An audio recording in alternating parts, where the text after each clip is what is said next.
Well, hello everyone, and welcome to this webinar entitled Post-Lockdown Pre-Brexit Britain. We're going to be looking at the opportunities and risks for businesses on both sides of the channel. I'm Stuart Evans, and I'm a commercial litigation partner at BLM London. I'm joined today by my colleague, Matthew Polly, a corporate and commercial partner at BLM London, and by two colleagues from Lydian, Bastian Brundux, partner in commercial and litigation practice, and Joe Willens, counsel in the commercial and litigation practice. Now, you will have seen references to the GILC. Just to confirm, that is an international network of independent law firms, of which BLM and Lydian are members. Now, as this is a webinar, I can dispense with the usual requirements on evacuation in the event of fire, and I do trust that tea, coffee and refreshments are very closely accessible to you during the course of today's session. If you have any connectivity issues and can't solve them yourselves, the best suggestion we have is that you leave the meeting and then seek readmission. Bear in mind that this webinar will be recorded, so you will be able to pick up anything that you might have missed. We're going to give 4 presentations today, split into perspectives from the Belgium and UK panelists. And we're going to wrap up with a Q&A session at the end. Now, we're already getting questions in because this is a very interesting topic. If you'd like to send any more in, please email us at marketing@globalinsurancelawr.com. There is also on your screen a Q&A box. Do feel free to put your questions in there, and we will endeavour to answer them today. Now, to set the scene, clearly everybody that's attending today is fully aware of what is going on, and certainly the uncertainties that persist. To summarise, the transition period under the withdrawal agreement ends on the 31st of December of this year, just over 2 months' time. Now, from the UK's perspective, our political leaders are indicating that the trade talks appear to be coming to an end, and that there will be either no deal or a deal that's probably quite thin at the best. It ironically harks back to the phrase of the previous Prime Minister, Theresa May, who stated that no deal was better than a bad deal. So across the negotiating table, there's a lot of friction at the moment, when of course as businesses, everyone is trying to seek frictionless trade. Just a couple of stats for everyone. Nearly 80% of UK companies want to have a trade deal. And more than 40% of UK SMEs, nevertheless, have made no preparations at all for Brexit at the end of this year. We're in a situation of great uncertainty. So, to try and unpick the legal implications of all this, I'll come first to Bastian.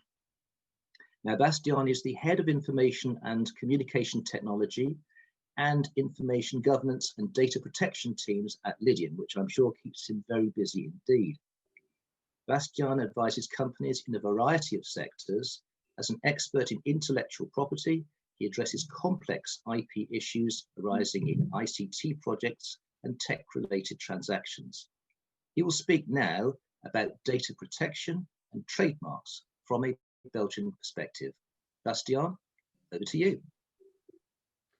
Thank you very much, Stuart, and welcome to all. I will talk today about 2 topics, as Stuart introduced. First of all, the topic of GDPR and GDPR compliance after a hard Brexit. And secondly, the topic of trademarks and Brexit. Next slide, please. So the first topic that I would like to touch upon is Brexit and GDPR. What will happen in the UK after a hard Brexit? Well, it is clear that the GDPR will at that time no longer be law in the UK. The GDPR, as you know, is a regulation that is directly applicable to citizens and undertakings within the European Union. And of course, once a country leaves the UK,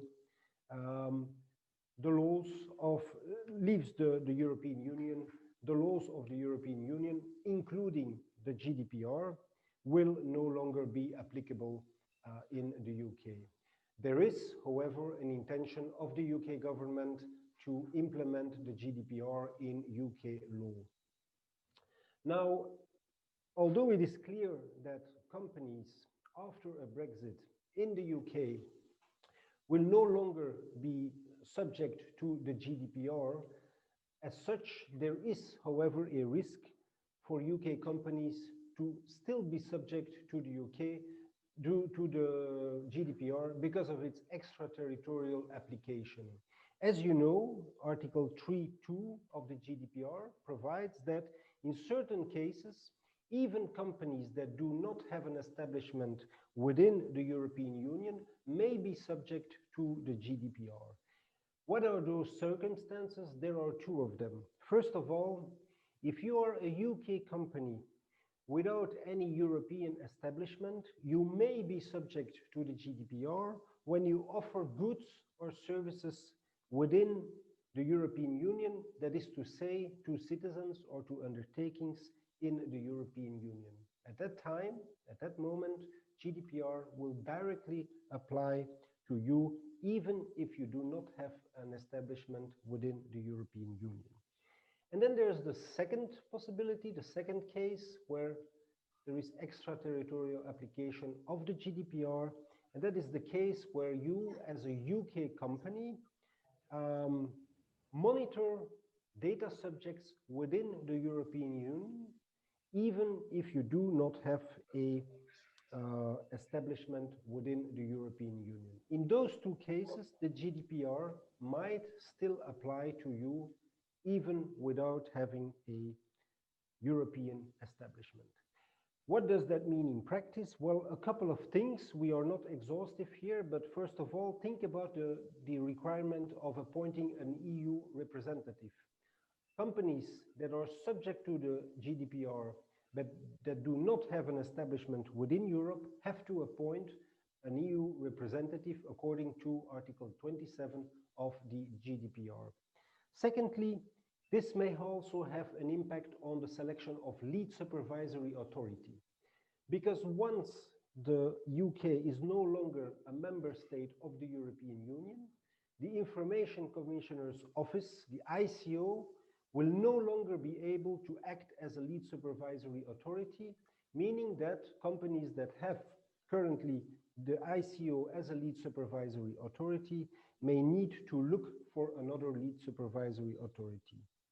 Third, there is another implication for the use of sub-processors. Companies will still need to comply with Article 28 on processing agreements and putting in place contractual safeguards. And then there is, of course, the implication for data transfers. And that brings me to the second slide. What are the implications for data transfers? Well, let's look at it first from an EU perspective. What about transfers from the EU to the UK? Well, once the UK has left the European Union and there is no deal, there are no specific measures taken surrounding data protection or GDPR, it will be considered as a third country. And that means that all the rules that currently apply to transfers to third countries will apply also to transfers from the EU to the UK. What does that mean in practice? Well, that companies will need to put in place or look for adequate protection for their transfers of personal data. So far, there is no adequacy decision. That means that other mechanisms will need to be put in place. One could think about standard contractual clauses, which is probably the most used mechanism for international data transfers. And that could also be a solution for companies wanting to transfer data after Brexit from the EU to the UK. But think about the Schrems II decision, which has put some question marks about or around the use of standard contractual clauses. Think about the UK Investigatory Powers Act of 2016, which is to a certain extent similar to the situation in the US, which was covered by Schrems II. and one may come to the conclusion that it may become very difficult to rely on standard contractual clauses, even for a country such as the UK. So there is uncertainty, and alternative mechanisms may need to be looked at, such as binding corporate rules, or if not possible otherwise, look at the derogations that you find in the GDPR. What about transfers? And that's the reverse. What about transfers from the UK to the EU? Well, probably the UK, that's what we expect, will consider the EU as offering adequate protection, so that most likely no additional measures will need to be taken from a UK perspective to transfer data from the UK to the EU. Next slide, please. Let's now talk a little bit about trademarks and give you a short summary of the situation there. As you know, the issue is the European trademark, which is a unitary right that gives protection, trademark protection, throughout the entire European Union. What happens with European trademarks after Brexit? Well, European trademarks will continue to give protection in the UK until the 31st of December. That's clear. However, after the 31st of December, European trademarks will be cloned automatically by the UK IPO into independent UK trademark registrations with identical filing and priority or renewal dates as the EU trademark registration. Just a practical question, what about renewal of EU trademarks? Well, if the renewal date is before the 31st of December, the renewal will be valid for both the European trademark and the UK trademark that will arise, so to speak, after the 31st of December. If your renewal date is after the 31st of December, so after Brexit, the renewal of the European trademark will only lead to a renewal of the European trademark and not of the UK trademark. What about pending EU trademark registrations? Well, there will be a period of 9 months to apply for a corresponding UK trademark. And that will again be an independent UK trademark, and the rules of the UK IPO procedural rules will need to be followed. Next slide, please. Question about use and reputation. As you know, use and reputation of trademarks is of increasing importance in trademark practice. The rules there are again quite clear. Use and reputation in the UK counts until the 31st of December for the European trademark. So you can rely on use in the UK for a European trademark until the 31st of December. Use or reputation in the UK counts until the 31st of December also for a UK trademark, so the UK trademark that arises after the Brexit date. Last but not least, keep in mind that UK courts will no longer be competent for disputes on infringement and validity of EU trademarks. And what does that mean for proceedings that are pending? Well, if the proceedings have been instituted before the 31st of December, the measures taken by a UK court will be enforceable in the EU, which is good, of course.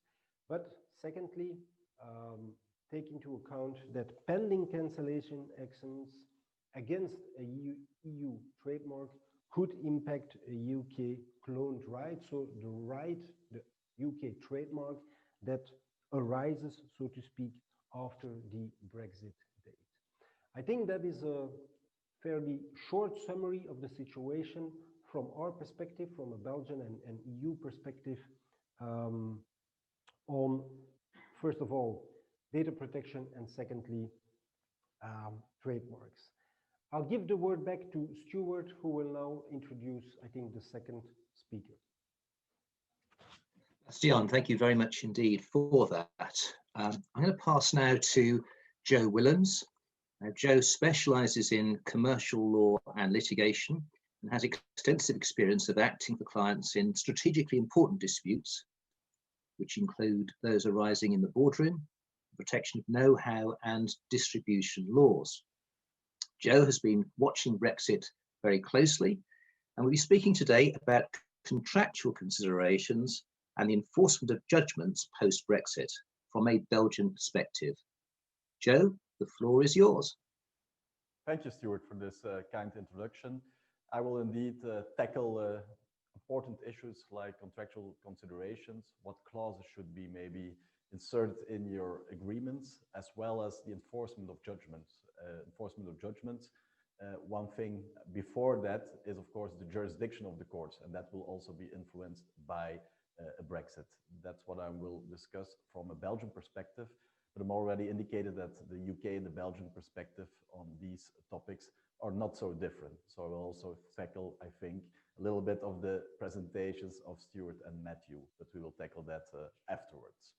The first topic is the impact of a hard Brexit on jurisdiction and, more importantly, of course, the enforceability of judgments. And this is in order to ensure that there's still cross-border litigation, efficient cross-border litigation in the UK and in the EU and Belgium, of course. We have the situation before and after Brexit. What we now have is what we call the status quo, and that is the regulation, the EU Brussels 1, the recast Brussels 1 bis regulation, which still apply today. And if you look there, the two important topics, of course, that deals with that is on jurisdiction and enforceability of judgments in commercial and civil matters. And if you look first at the jurisdiction, how is it regulated today? It's, of course, in favor of the choice of court clause, that the parties can agree on the court which has to deal with the case.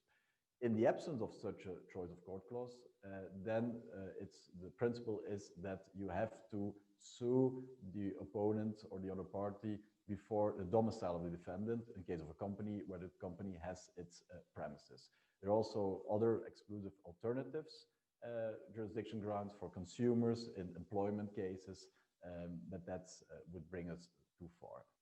More importantly, once we have the jurisdiction and the court can then, of course, rule on a decision or rule on the merits, there is a recognition of the judgment and, more importantly, the enforcement. That is now in the EU, according to the regulation, Articles 36 and following, is that automatic recognition and enforceability. Of course, you have to provide or to ask the court to insert some wording in the judgment, but you can enforce it automatically, which is very important.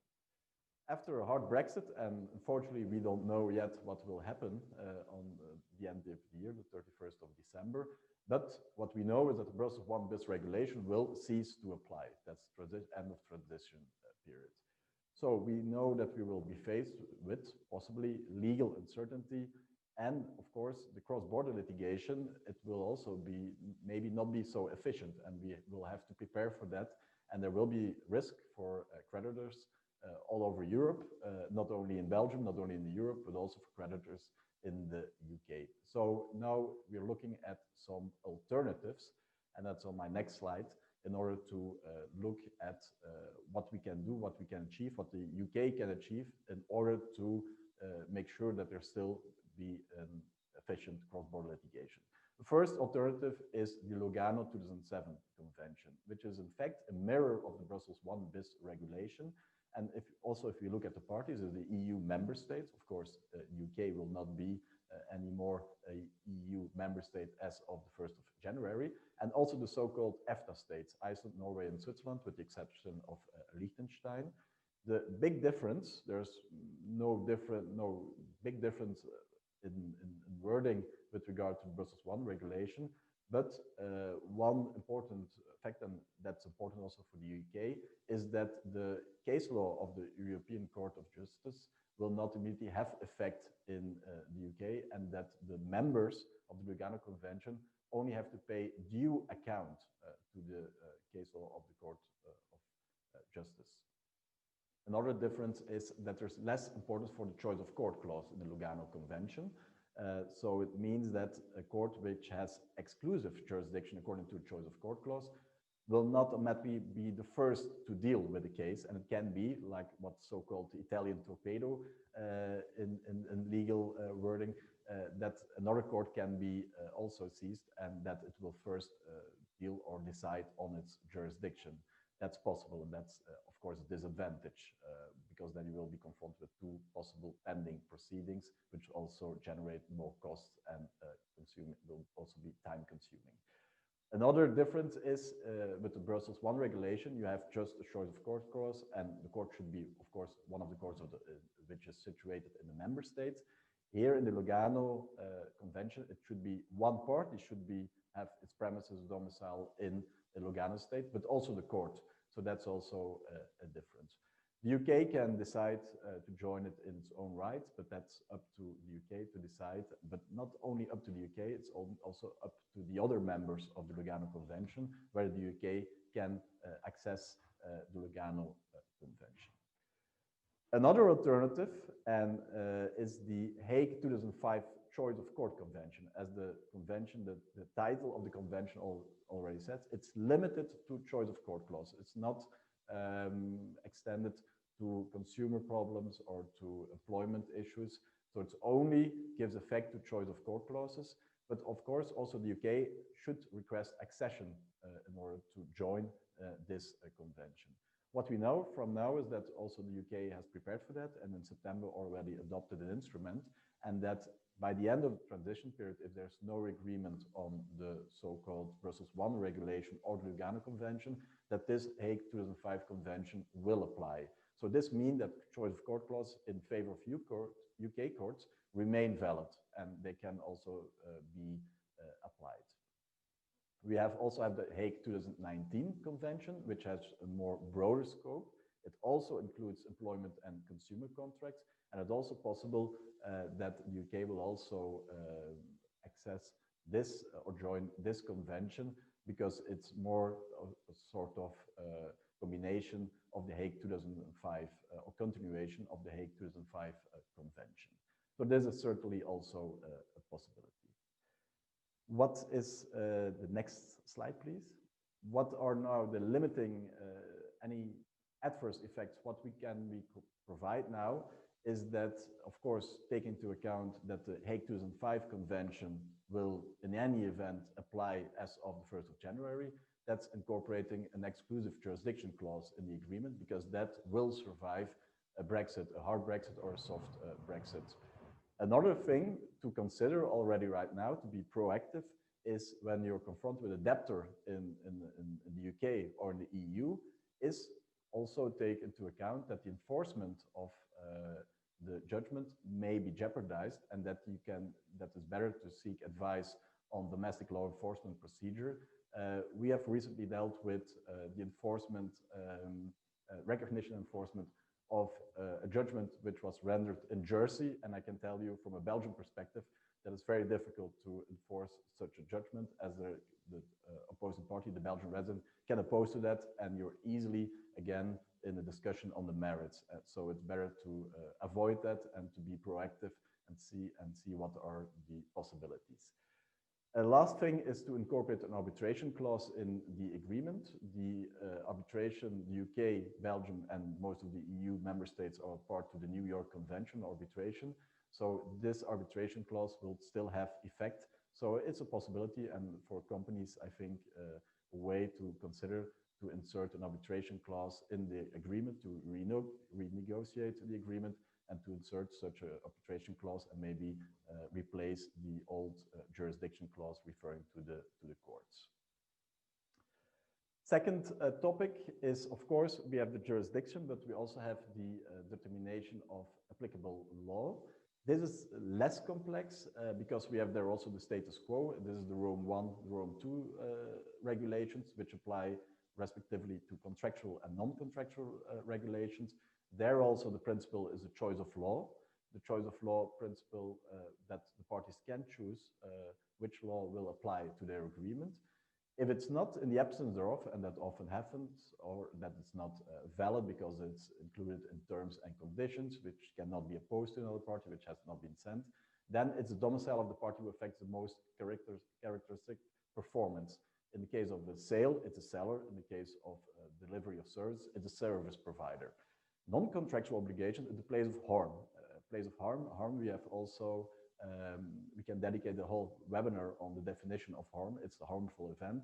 Also a lot of case law of the European Court of Justice, but that would also lead us too far. The regulations have universal application, which means, bottom line is that, and that's in favor of UK law, that the EU member states also have to respect when the parties, which are, for instance, a French company and a Belgian company, when they would opt for UK law for some reason, that this choice is valid in the meaning of the regulations. Why did I say that it was not so complex? But because the UK already decided that they will apply the same regulations after the Brexit. So it's also part of the UK law. That's at least my understanding. So it will continue to apply after a hard Brexit. The only thing that we have to say about that is that the possible changes to those regulations, it's not sure whether they also will be implemented in the UK afterwards. So there may be some changes in the long end. So that was on applicable law. And the final topic is the impact of the hard Brexit on commercial contracts. Of course, what will happen if a Brexit will occur? Are our agreements, do they sufficiently or prepare for that to happen? What will be the effect on the agreements, the consequences from an economical point of view, from a legal point of view? We have in agreements, of course, force majeure clauses, in more acquisition agreements, material adverse change clauses, but they will probably not be triggered because the fact is that, for instance, the force majeure clause, there you have the condition that it should be unforeseeable. Unforeseeable, while it's now, the Brexit is not unforeseeable, as we know, it's rather that the effect will be unexpected. If you can go to the next slide, please. Then, yeah, thank you. Another point is, on the previous slide, there was also a Brexit clause. The Brexit clause was that it was specific or general. And this is, of course, it depends on the position of the party. If it's affected by the Brexit, then you want, of course, general wording for a Brexit clause, that you can easily apply a Brexit clause and that you can escape from your obligations and from your liability. If you're not affected, then you want a very specific Brexit clause that the other party who was affected by the Brexit can only rely on such a Brexit clause in very, very specific circumstances. So the Brexit clause, my advice is that it should be tailor-made. You should analyze and consider your agreement and then insert and renegotiate with your other party. And that's what we always, also with regard to the Corona, with the force majeure clauses, it's better to contact your contract party and to agree on another wording of your agreement and to renegotiate in order and to avoid any proceedings. What is also a topic, and it seems quite obvious, but that's the territorial scope. For instance, license and distribution agreements. And please let me just specify that. It's when it refers now to the EU, yeah, the UK is included, but maybe it was not the intention of the parties that it would be always with the UK, and it was more the EU as a community that should be included. So it's also good to have a look at those agreements and to decide upon whether the UK should be included or not, and what was the intention of the parties at the conclusion of the agreement. One important other topic is, of course, price and costs. Price and costs, because there may be and there will be consequences on price and cost, and it's useful to already consider price adjustment mechanisms which already apply right now and which will take into account any changes of a Brexit. Last point, and then I conclude my presentations, is about liabilities. Liabilities, the party should also now assess what liability they may incur when the Brexit will happen. And of course, they can insert then specific also limitation of liability in case of Brexit for specific performance of the agreement. That's, of course, also something to consider for companies. That was my presentation. Thank you. And I give the word back to Stuart. Thank you. Joe, thanks very much indeed. And some very deft handling of the slides there, if I may say so. In terms of questions, keep them coming in. We will deal with them in the panel session at the end. I'm now going to turn to Matthew Polly. Matthew regularly advises companies on strategic and high-value business acquisitions and disposals, and also lenders and borrowers on corporate finance matters and companies looking to raise capital from private equity sponsors. He will speak to us today about Brexit and its effect on commercial contracts and trademarks from a UK perspective. Matthew, over to you. Hi, Stuart. Thank you for the introduction. Yes, everyone. My name's Matthew Polly. I'm a partner in BLM based in the London office. And as Stuart said, my practice generally involves advising clients on matters pertaining to mergers and acquisitions, fundraising, but also de-risking contracts when it comes to doing business. And it's in that context that I want to talk to you all today. Brexit being a fundamental change that will directly or indirectly affect most companies based in the United Kingdom. Next slide, please. Now, perhaps predictably, given that you've been spoken to by a bunch of lawyers, my job is to give you the disclaimer. So I'll read that now if I may. We've carefully prepared these presentations and the contents are right at the time of delivery. However, this shouldn't be seen as tailored advice, but rather general guidance only. And you shouldn't take anything you hear in these presentations as legal advice, nor should you act in reliance of the information contained in these presentations. Please contact us at BLM or at Lydian to discuss any queries you have so that we can tailor our advice to you in accordance with your particular circumstances. And neither BLM nor Lydian can accept any responsibility for losses or damage which you may suffer as a result of acting on the information contained in these presentations. So with that cheery note done, the next slide, please. We've already had a brief summary about where we are and how indeed we've come to this position, but I'd just like to go through that briefly again. The United Kingdom effectively left the European Union on the 31st of January 2020. But since then, there hasn't really been much change in the way that British businesses have done business with their European Union colleagues and counterparts. And that's because until the 31st of December of this year, the UK has been in the transition phase. And during that transition phase, rules relating to VAT, the customs union and the single market remain effectively unchanged. Now, as mentioned, the transition period ends on the 31st of December in the UK at 11 p.m, whether or not a deal has been reached with the European Union. Prime Minister Boris Johnson has said that he thought a deal needed to be done by October the 15th. Otherwise, he thought it would be unlikely to be achieved. I'm talking to you now on the 21st of October, and at the time of speaking, no deal. And accordingly, we're preparing on the basis of a so-called hard Brexit. But nevertheless, talks do remain ongoing between the United Kingdom and the European Union, so there does remain a chance that something may be agreed before we reach the cliff edge at the end of this year. But if that doesn't happen at the beginning of next year, we will become a third country, which is simply technical language for a non-member state and includes the likes of the United States, Australia, Japan and China. Next slide, please. So moving on, what would the effect be on commercial contracts? And businesses need to consider how their contracts will be affected by the commercial and economic implications of Brexit. This is because the future trading relationship between the European Union remains uncertain. But importantly, contractual risks are often unique to the specifics of the individual contract at hand.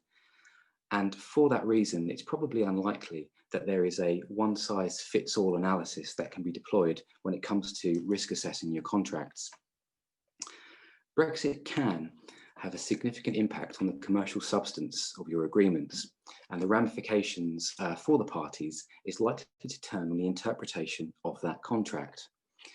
Now, it's important to note that English law takes a strict approach to interpretation, and this essentially means that parties will largely be bound by the words of their contract, and there will be very limited relief under English common law for those that have been adversely impacted by Brexit, where the contract itself does not allow for such relief. The next slide, please. I'd like to give some examples of where contractual hardships may arise. And the first one is to do with exchange rate fluctuations. Now, the lawful currency of the UK is, of course, the British pound. And according to that, we've always been susceptible to FX rate fluctuations. But we may see on the 1st of January 2021 significant changes in the way that we did in June 2016, when the Leave vote won the referendum of the British people. On that day, the pound fell extremely sharply against the US dollar and the euro, and we may see that happen again. Secondly, the question of tariffs. Tariffs may be applied to goods and services following the end of the transition period. And similarly, companies may seek to change the jurisdiction from where they source components to put into their goods in order to comply with the EU's rules on origin. Now, going hand in glove with tariffs are, of course, customs checks. And when the UK ceases to be part of the customs union with the EU, customs checks are going to be needed for all goods entering and leaving the EU from the UK. This will impose significant costs and delays in relation to such measures for the contracts of the sale and supply of goods. It's important to mention that HM Revenue and Customs has estimated that the customs changes will affect some 180,000 businesses in the UK, and indeed there will need to be an extra 200 million customs declarations per annum in the UK, a huge number. HM Revenue and Customs have also said that they expect around 50,000 people will be needed to be employed to deal with this surge in new customs declarations. About half of those on HMRC side, and the other half to be privately employed by British companies in order to make those declarations. Next slide, please. The fourth point to mention is parallel regulation. Easy for me to say. It may be that at the end of the transition phase, regulatory regimes between the United Kingdom and the European Union do not allow for mutual recognition, and such they diverge. Consequently, this can mean that businesses in the UK wishing to sell into the EU and vice versa will need to comply with two different regulatory regimes and conformity assessments. And the final point to make mention is the effect on the labour market. The free movement of people is a fundamental principle of the European Union, and as of the 1st of January, that's going to cease to apply in the UK. The new restrictions on the freedom of movement are likely to lead to labour shortages in the UK, particularly for businesses in certain sectors that rely heavily on workers coming in from the European Union, some examples of which are the construction sector, hospitality, and indeed the care sector. Next slide, please. So what if any of these examples apply to you and your contracts?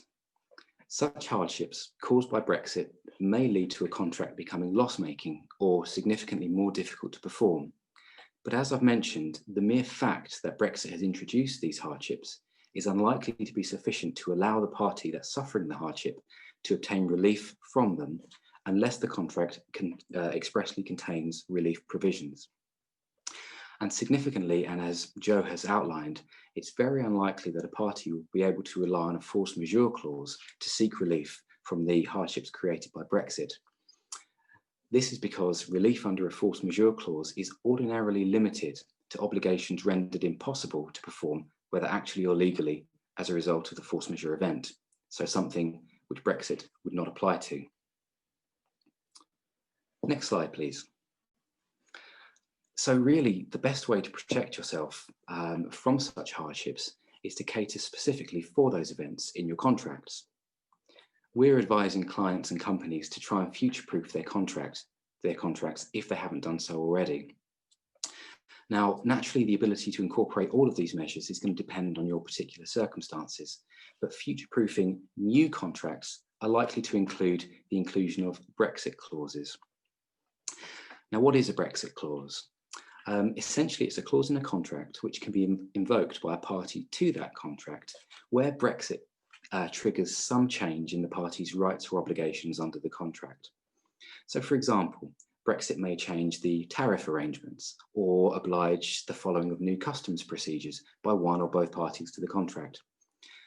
Those new procedures may result in one party to the contract, or indeed both of them, incurring significant additional costs and perhaps making the underlying economics of the contract unviable. A Brexit clause would allow the injured party, so to speak, to withdraw from the contract, or perhaps provide a mechanism to allow that party to renegotiate the underlying provisions of the contract relating to costs or deliverables. Secondly, a clause pertaining to contract termination on Brexit.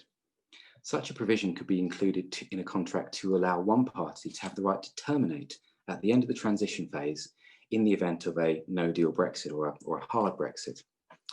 Similarly, it may not allow for the right to immediately terminate, but it may be softer, for instance, allowing a party to terminate the contract for convenience on the giving of shortened notice, perhaps. And lastly, in relation to dispute settlement, my partner Stuart is going to go into more detail on this aspect later, but dispute resolution clauses in contracts are really important, particularly where there's a pan-European element and jurisdiction may be an issue after Brexit. Parties need to assess whether Brexit will make enforcement of an English judgment more difficult, and if so, whether arbitration or perhaps some other kind of alternative dispute resolution might be a more suitable alternative for them. Next slide, please. So those are points to think about when creating new contracts, but what about existing contracts, contracts that are already in place that your company is subject to the terms of? As a practical measure, businesses should, as soon as possible, conduct a business audit. How will Brexit affect your business generally, your supply chain, and your commercial agreements with third parties?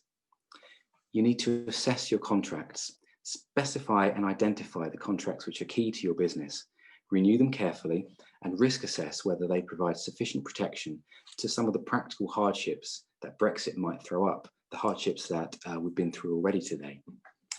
And lastly, seek to renegotiate and amend your contracts or potentially terminate them.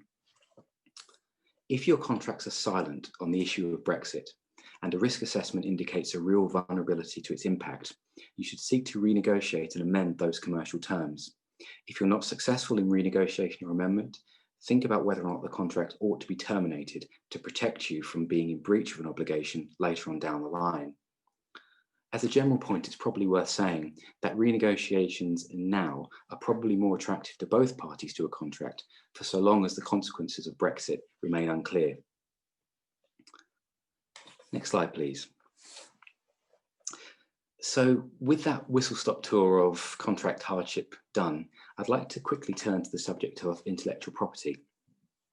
I'm going to be concentrating on EU trademarks now, but probably the most common form of IP held by companies in the UK is copyright. Copyright is mostly, however, a matter of UK domestic law and will largely be unaffected by Brexit, although it could be indirectly affected going forward if the UK chooses to diverge from the UK's copyright rules. There's no suggestion of that at the moment, so we can probably park it for now. So what is a European Union trademark? Well, it's a unitary right enforceable in EU member states. Brexit would mean that the proprietors of such a mark would lose that part of them which has effect in the UK, were it not for the new rights and obligations that we're going to discuss. It's worth noting that during the transition period, ending on the 31st of December, the EU trademark regulations will continue to apply in the UK. International trademarks are enforceable under the Trademarks Act 1994, which is a domestic piece of English legislation. And so the position of EU marks and international marks will broadly remain unchanged until then. Next slide, please. The withdrawal agreement sets out 9 principles which will apply from the end of the transition period when it comes to trademarks. I'm not going to go over all 9 now, but some important takeaways for you are, firstly, that relating to comparable trademarks. Here, holders of EU trademarks, which may well include English companies, and indeed will do, so the holders of EU trademarks that are registered before the end of the transition period will become holders of a comparable trademark in the UK without any need for re-examination. It's essentially automatic. The next point relates to the effect of cancellation of a corresponding EU trademark. So, after the end of the transition period, if a EU trademark is declared void or revoked in proceedings started before the end of the transition phase, the corresponding comparable mark will also be cancelled at the same time in the UK, unless the grounds for the invalidity of that mark do not apply in the United Kingdom. The next point I want to raise on the next slide, please, relates to genuine use. A comparable mark will not be liable for revocation on the ground that a corresponding EU trademark was not put to genuine use in the UK before the end of the transition period. And that's really important for companies that use their European trademark in Europe, but not in the UK. And the genuine use of that mark cannot be the subject of a challenge. And the last thing, which is probably quite important to say, and hopefully music to the ears of many of you, is that there'll be no initial fees or administration when it comes to the comparable UK trademark that you will receive. Comparable marks will be granted and registered free of charge, and the UK will not impose any additional requirements or other administrative process in your application of a comparable UK trademark. Furthermore, owners of those comparable marks will not be required to have a UK correspondence address for the first 3 years following the date of Brexit. The intention, as hopefully you can see, is really to ensure that when it comes to trademarks, business as usual can happen after Brexit, taking into account, of course, that a UK trademark cannot, as of law, include a UK one. And next slide, please. So before I leave you all, just a couple of points to consider. And that is, Brexit may not be the end of this story. It's perfectly possible that other EU member states could leave the EU in future, taking the lead from the United Kingdom. Secondly, a second independence referendum in Scotland may take place, leading to the breakup of the UK. And that's important to note because Scotland, as a country, voted overwhelmingly to remain in the European Union. Now, at the time of writing, none of these events appear particularly likely, but then again, that could have been said for Brexit some years ago. And accordingly, any future-proofing that you may wish to do to your contracts probably ought to have a mind turned to those possibilities too. And with that, I'd like to turn the mic back to Stuart. Matthew, thank you very much. Do keep the questions coming in. Well now, last and definitely least, it's my good self. I'm a partner at BLM. I head up the commercial disputes and litigation team in London. I handle high value disputes in the UK and overseas, acting for multinationals, PLCs and SMEs, and I'm an accredited mediator. Today, I'd like to talk about what may happen when Big Ben strikes 12, or to be more accurate, 11 on the 31st of December 2020, what effect that's going to have on intra-EU proceedings and jurisdiction and the enforcement and recognition of judgments. I'm going to break this down into 3 parts. Firstly, what is the position now? Secondly, what are the possible positions after the 31st of December?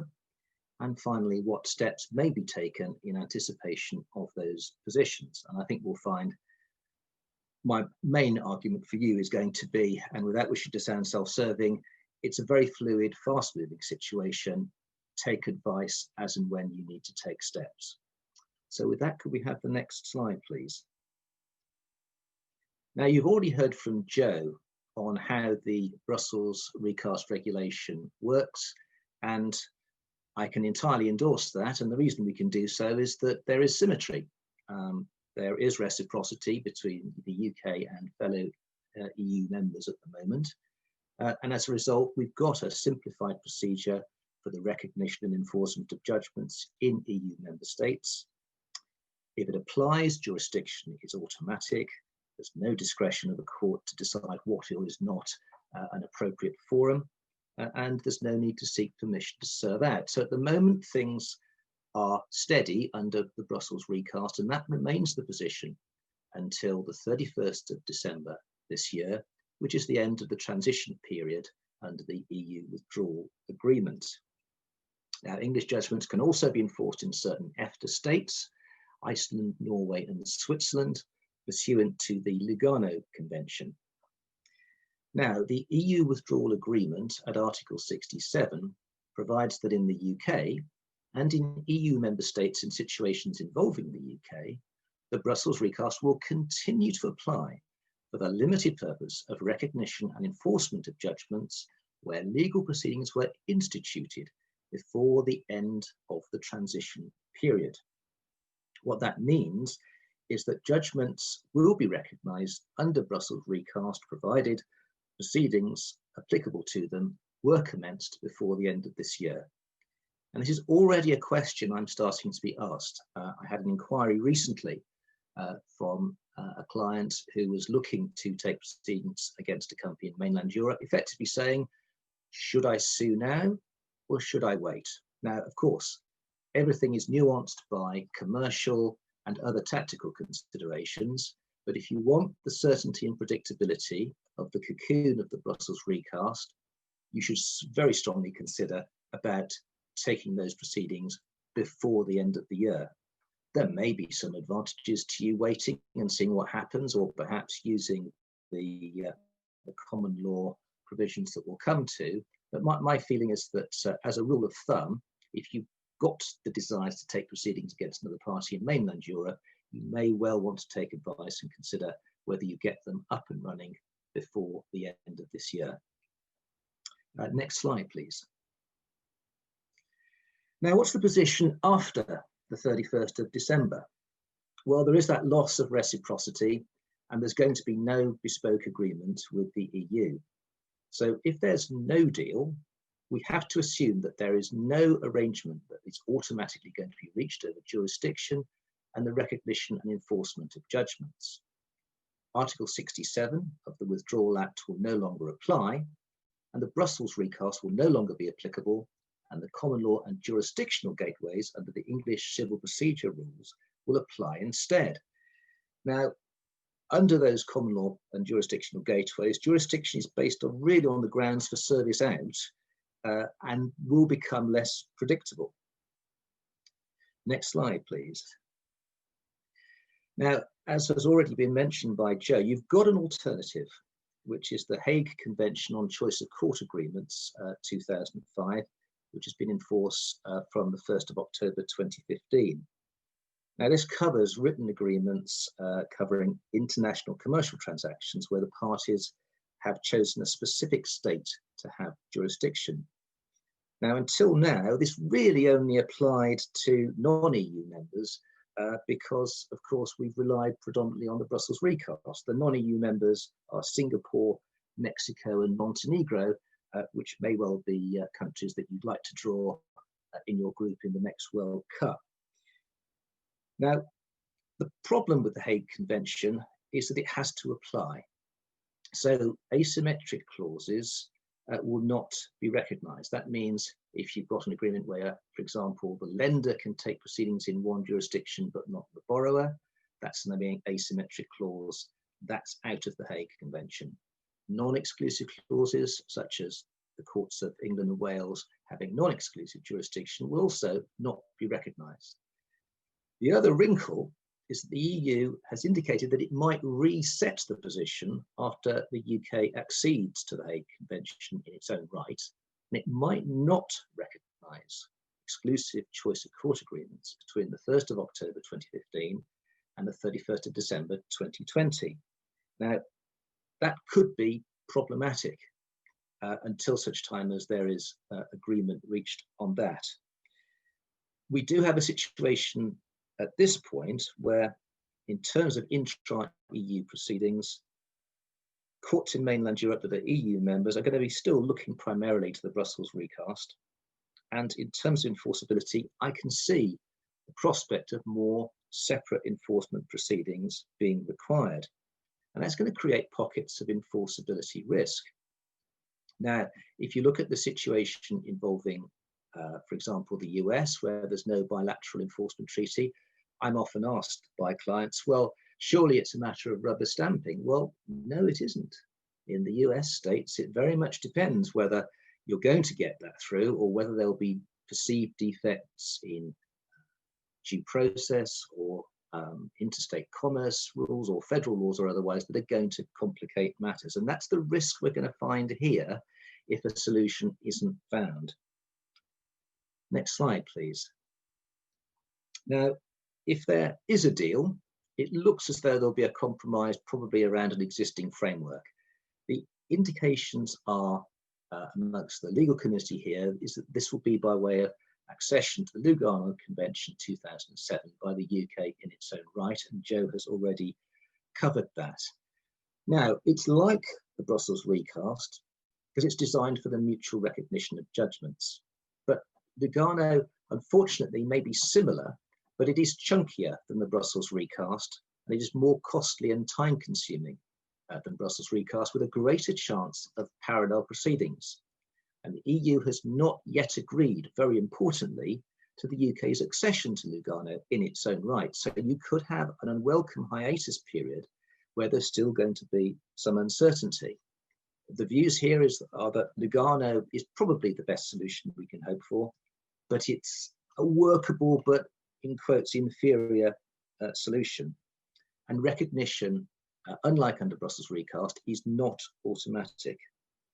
So I'm told that the UK courts are likely to apply Lugano unilaterally pending its succession, but it's not in the UK's gift to have absolute certainty on this.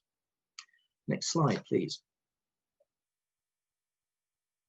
Now, in all those circumstances, what steps may be taken now? The first point to reiterate is take advice. The position is uncertain, it's quite fluid, nothing has yet been settled. What I would say, as I've alluded to already, is that there may be a rush of protective claims before the 31st of December 2020 to take account of the existing regime for UK and EU litigants. And as I say, I'm starting to hear inquiries on that now. Matthew has already covered the position regarding new and existing agreements, but you are going to have to look again at whether you've got an appropriate choice of law clause. Have a look at where the parties are based, where would proceedings need to be taken, and importantly, where is the place for enforcement? Because in fact, that could be in another jurisdiction again. We've already looked at alternatives. Arbitration is definitely one. Arbitration is not affected by Brexit. And of course, by virtue of the New York Convention, it has a regime which recognizes all foreign arbitral awards to all signatories. So that's an option, but it can be very expensive. In terms of local courts, well, that's quite a big step to agree to litigate overseas in circumstances where you would otherwise have agreed to, for example, litigate in the UK. Exclusive jurisdiction agreements would seem to be a way to go rather than non-exclusive or asymmetric agreements if you're looking to rely on the Hague Convention.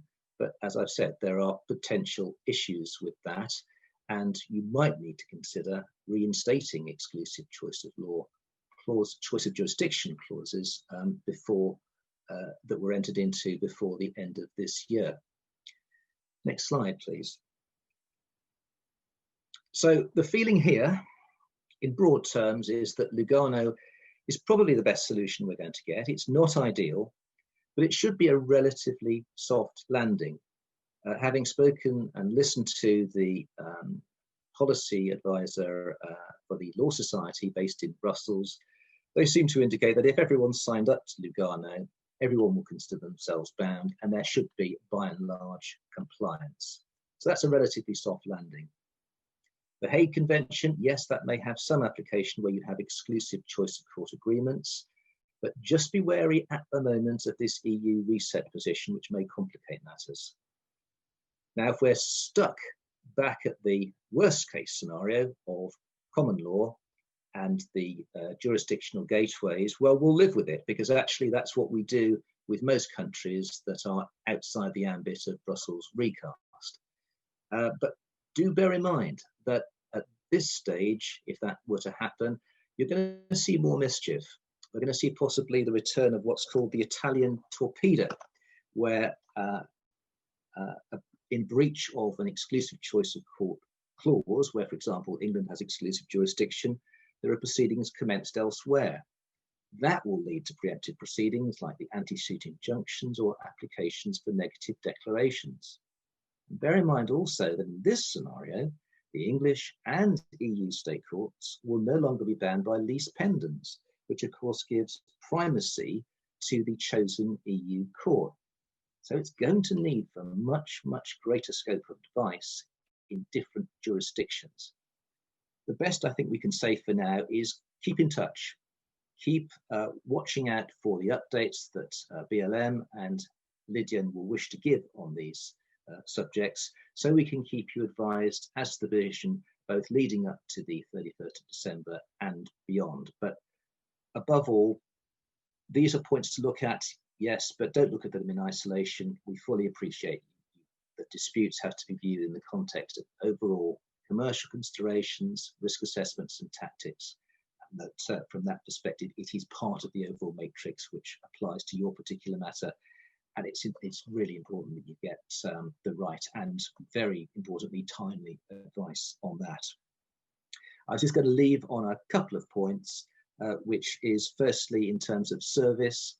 That doesn't look as though that's unduly going to change for various reasons, but always take careful advice on how you serve in an overseas jurisdiction. The taking of evidence may also potentially change. We'll have to keep an eye on that. It may be moving to a slightly more centralised approach. But as has already been said by Joe and Matthew, and I'll just reiterate it, in terms of the applicable law, thankfully, Rome 1 and Rome 2 regulations continue to apply because that's not based upon reciprocity. So at least we know that the governing law will stay steady. So those are my thoughts on the position before the end of the year and subsequently. And now I think we can pass over to some questions for the panel.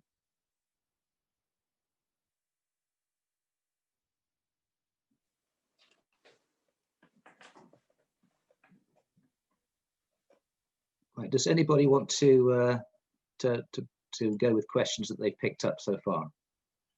I think there's one question that that we received from the audience. I think it's more a question for Matthew. The question is, will UK companies be able to obtain some form of protection or recognition for a label that relates to where their good was produced? And the example is given of Parma ham or Swiss chocolate. I don't know, Matt, if you could ask that question. Hi, thanks. That's a really, really good question. And it relates, of course, to geographic indication. I suppose the most famous of all of those would be champagne, sparkling wines from the Champagne region. And essentially a geographic indicator is a name used to identify a product that originates from a specific geographic area, which is known for its quality or some other characteristic relating to that area. English wine is probably a terrible example, but it's one that I'll give. So what will happen after Brexit is that the UK government will set up its own geographic indication scheme. And the scheme is going to have the exact same component parts to that which the European Union scheme currently has. So protected designation of origin, that's your Parma ham one, because Parma ham must only come from the Parma region in Italy. The new rules will mirror, as far as I know, all of the European Union rules, and they'll be administered by the World Trade Organization. So if a French company wishes to use the name English wine, the English wine producers will be able to stop them from doing that because it breaches the geographical indicator of English wine being the source of origin. It's going to be dealt with in the UK by DEFRA, which is a branch of the government, and enforced locally by local authorities. So yeah, hopefully that's helpful. Whilst I've got the microphone, Joe, I've got a question for you, if I may, which came up from your talk. Do you think that Belgian companies are going to be more tempted or indeed more motivated to include ADR or arbitration clauses in their commercial contracts going forward, either before Brexit or after it? Yes, thank you, Matthew. We conducted a litigation survey a year ago, and there we asked Belgian legal counsel. There were over 100 counsels participating to that survey, so that was very useful, whether they insert arbitration clause in their agreements, and only 30% of the legal counsels answered positively to that. So they confirmed that they were using arbitration clauses, but not in general terms and conditions. Luckily, I would say, because that would be an overkill in the general terms and conditions, because you don't know what dispute you will face afterwards, but only specific agreements. So there's already a sort of opening for ADR mechanisms in Belgium. As to mediation, there we see that there the answer was that only a few Belgian legal counsel were involved yet with mediation. So it's quite exceptional, but we expect that this will change in the near future. And I think also Brexit may be also a good reason or an opportunity for legal counsels or for Belgian companies and UK companies to insert an arbitration clause, because this will in any event survive any soft or hard Brexit. And the same goes for mediation. I think also with the Corona crisis and now this Brexit, I think mediation is often more the best solution for parties to renegotiate or to deal with disputes rather than to go to court, and at least try to give a try to mediation. Makes sense. Thanks, Joe. I wanted to pick up on something that Joe mentioned as well in his talk, and I'm sure we can both speak to this. And it's the reference to the Hague Convention 2019, which, as Joe has said, it attempts to broaden the scope beyond the Hague Convention 2005, and could get to a stage where, if there were enough signatories, we could be seeing some form of adjunct to the New York Convention, whereby there was much more recognition and enforcement of judgments, both inside the EU and outside as well. So it could be quite a game changer. But I think, Joe, we're a bit of a way off that at the moment.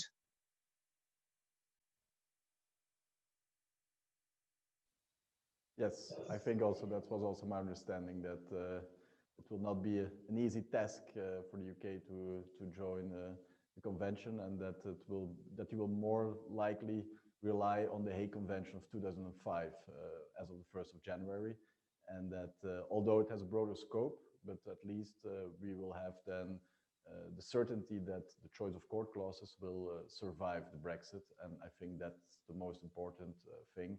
And also what happens the most, that parties who agreed already on the choice of court, that this decision or this agreement will be respected also after the 1st of January. Yeah. If I may follow up on the discussions that Bastiaan and Matthew had, you've both set out what the position is going to be for trademark holders going forward. And you've helpfully set out what the legal provisions are going to be. A question for either of you, really. In your opinions, do you think that in all the circumstances we find ourselves, that these measures are sufficient and reasonably workable, or do you think they could have gone further?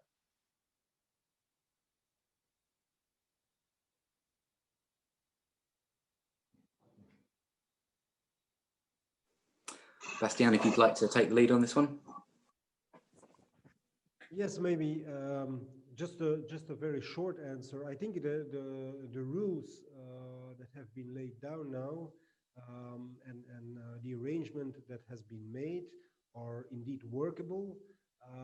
There may be further complications that come once those rules have come into effect.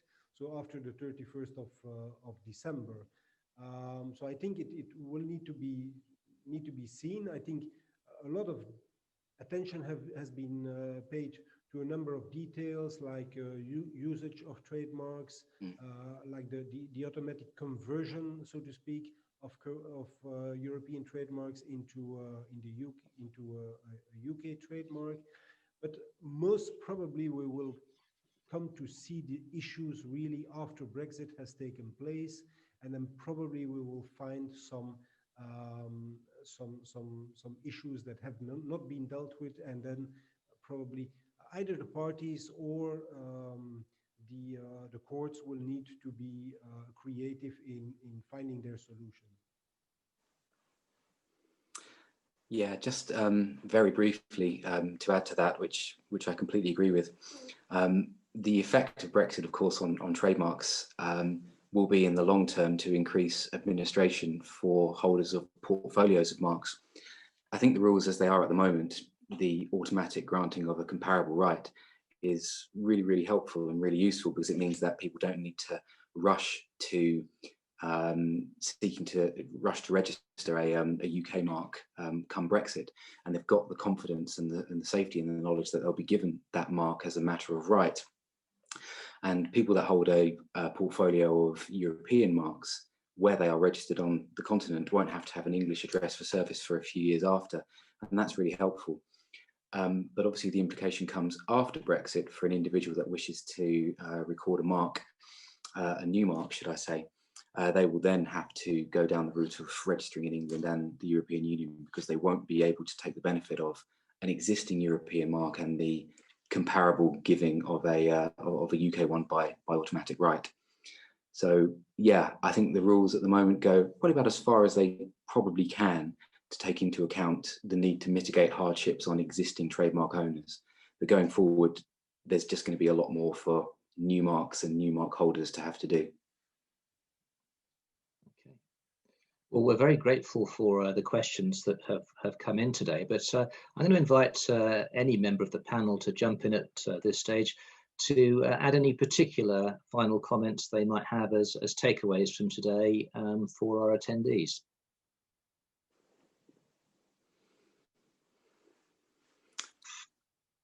I guess from me, when it comes to looking at your contracts, hopefully speaking to a lot of you, the contract due diligence and analysis process is well underway. I think, Stuart, you put it absolutely perfectly at the end of your talk, to simply say, if you're uncertain, if you've got queries, if there's an issue that's been thrown up as a consequence of this talk, or indeed something that's worrying you more generally about your business post-Brexit, take advice as early as you can. We are now, just under 2 months away, sorry, forgive me, over 2 months away from the cliff edge. There's no certainty that a deal will come through. So the best advice legally now is to plan for a no deal, and hopefully we'll be pleased that a deal comes through. If it doesn't, at least you're not facing the cliff edge thinking, crikey, how are all my contracts with third parties, suppliers, and all the rest of things going to impact my business? Yeah. Absolutely, I absolutely agree with Matt, and on the issue of GDPR compliance and and international transfer. Again, at this moment, there is no deal. So indeed, companies should be planning, and we also see that in daily practice. We get questions from clients on a transfer post-Brexit, post-no-deal Brexit. So indeed, prepare for the worst and hope that there is a solution on international transfers for the 31st of December. Yeah. Yes, maybe from my end, don't wait for the end of December. Also prepare for the Brexit, and especially the force majeure clause. And I'm sure that all participants have been already checking that in the course of this year about Corona. And I think you may have inserted some provisions about epidemic and governmental measures. And I think it makes sense to also add now any legal consequences or consequences of Brexit, to add that to your force majeure clauses. And you can better do it now than the end of December. Yes, well, thank you very much, everybody. Certainly, let's say this, don't leave it till the last minute. There'll be all sorts of other things, no doubt, going on at the end of December. So don't leave it too long to seek assistance if you need to. Can I give my very warm thanks to Bastiaan, to Joe, and to Matthew for forming the panel today and providing us with these very valuable insights. This webinar will be available on a recording. Remember, if you have any more questions, do send them to marketing@globalinsurancelaw.com. That's marketing@globalinsurancelaw.com. Do keep in touch with us with our updates on Brexit and COVID-19 and other legal topics. You'll find those on the websites of BLM and Lydian respectively. Do continue to follow us on social media and feel free to connect with us on LinkedIn as well. With that, can I thank you very much for watching. I hope you found it enjoyable and informative, and have a great rest of your day.